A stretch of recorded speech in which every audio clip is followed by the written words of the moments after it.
के समर्थक कहते हैं कि अगर यूपी में रहना है तो योगी योगी कहना है। इसका नारे का क्या मतलब है और ये डराने वाला नहीं है? अरे भगवान कृष्ण ने भी कहा था कि तस्माद योगी भवा अर्जुन। अर्जुन को कहा अर्जुन योगी बनो। अगर प्रदेश का हर नागरिक योगी बन जाएगा तो प्रदेश का कायाकल्प हो जाएगा, विकास भी हो जाएगी, सुरक्षा भी हो जाएगी। अगर किसी विदेशी आक्रांता के द्वारा किसी विदेशी आक्रांता के द्वारा किसी कालखंड में कुछ ऐसा कार्य किया गया है उसको बदला जाना चाहिए। यह देश की सांस्कृतिक आजादी की लड़ाई भी है। सही बात है। तो आप ताजमहल का नाम राम महल कर सकते हैं, क्यों नहीं करेंगे? कर देंगे, बिल्कुल किया जाना चाहिए। आवश्यकता है तो क्या जाना चलेगा। तो जो मुमताज महल के लिए शाहजहां ने ताजमहल बनाया उसको जांच का विषय है, चर्चा करिए ना इस पर कभी खुले मंच पर। अच्छा, तो इसका मतलब जो भी पुरानी विरासत है, अगर कहीं लाल कोई विरासत नहीं, कुतुब मीनार जो देश के हित में होगा हमें वह कदम सख्ती के साथ उठाना चाहिए, बिना सोच, बिना लौंग लपेट के, बिना संकोच के। तो देश के हित में, देश की सुरक्षा के हित में है, आने वाली पीढ़ी के भविष्य के हित में हमें वो कदम उठाने में कोई संकोच नहीं करना चाहिए। तो योगी जी आप ये मानते हैं, आप थोड़ा गुस्से में हैं तो मैं कोई गुस्सा नहीं हूं, मैं आपको बता रहा हूं। आप क्योंकि मुझे कह रहे हैं, मुझे भय है कि आपको फिर पसीना ना हो जाए। बिल्कुल नहीं। हिंदुस्तान पूरी दुनिया में साधु संतों, सूफियों और औलिया अल्लाह और स्वामी विवेकानंद जी के सांझी संस्कृति से पहचाना जाता है। क्या आप स्वामी विवेकानंद जी के आचरणों और आदर्शों पर अगर उतरे तो मैं समझती हूँ ज्यादा आप लोकप्रिय होंगे। बात सुनिए, स्वामी विवेकानंद जी ने कहा था कि गर्व से कहो हम हिंदू हैं। तो हम तो स्वामी विवेकानंद के ही उन वचनों को आत्मसात कर रहे हैं जो उन्होंने कहा कि गर्व से कहो हम हिंदू हैं। हम भी कहते हैं, हम गर्व से कहते हैं हम हिंदुस्तानी और बस यही बोलिए ना, यही बोलिए, यही बोलिए। हम लोग यही इसी बात को कहते हैं कि गर्व से कहिए हम हिंदुस्तानी हैं। आपके कहने से नहीं बोलेंगे, हम लोगों की आत्मा कहती है, इसीलिए कह रहे हैं। तो यही तो स्वामी विवेकानंद ने कहा कि गर्व से कहो हम हिंदू हैं। और अगर वही बात मैं कह रहा हूं तो इसमें बुरा मानने की बात कौन सी? तो ये बोलेंगे हर एक व्यक्ति मतलब हिंदू हो या मुसलमान, क्या बात कर रहे? जो भारत का नागरिक है, जो भारत का नागरिक है वो हमारा नागरिक है।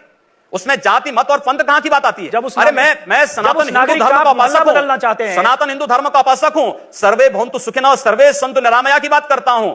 मैं किसी मत और मजहब का विरोधी नहीं, लेकिन जो भारत का विरोधी है मैं उसका विरोधी हूं सर। वो कोई भी हो, मैं उसका विरोधी हूं।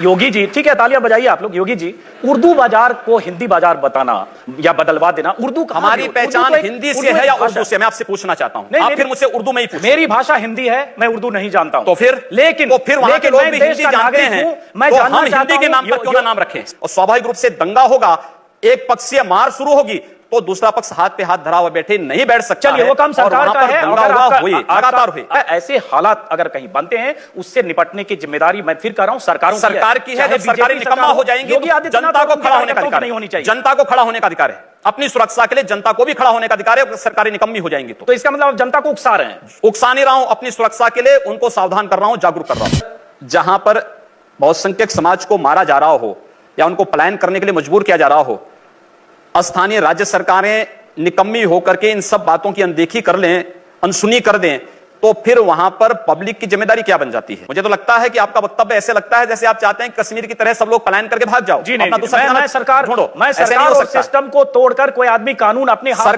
में डंडे से सरकारें जिस तरीके से उत्तर प्रदेश के अंदर पिछले 14 वर्षों से चली हैं, आप कोई व्यवस्था लागू करते हैं, कहते हैं कि साहब कन्या विद्याधन लागू करेंगे, लेकिन साहब नहीं मुस्लिम कन्याओं को मिलेगा, हिंदू कन्याओं को नहीं मिलेगा। हम विकास के लिए पैसा देंगे, कब्रिस्तान के लिए पैसा देंगे, आखिर शमशान घाटों के लिए दे दो। योगी जी आप भी एक तरफा जब करेंगे हिंदू, मैं एक तरफा नहीं कर रहा हूं। हमने कहा हम अहिल्याबाई कन्या विद्या योजना के अंतर्गत स्नातक तक की शिक्षा सभी बालिकाओं को देंगे। सभी बालिकाओं का मतलब जाति मत और मजहब कहीं नहीं आता है। हमने कहा सबका विकास होगा, हमने कहा सबका साथ होगा। अगर हम सबकी समृद्धि और सबकी सुरक्षा की बात करते तो हम सांप्रदायिक हो गए, और अगर दलित मुस्लिम एकता की बात कर रहे हैं या यादव मुस्लिम एकता की बात कर रहे हैं तो वह सेकुलर हो गए। दोहरापन समाप्त होना चाहिए।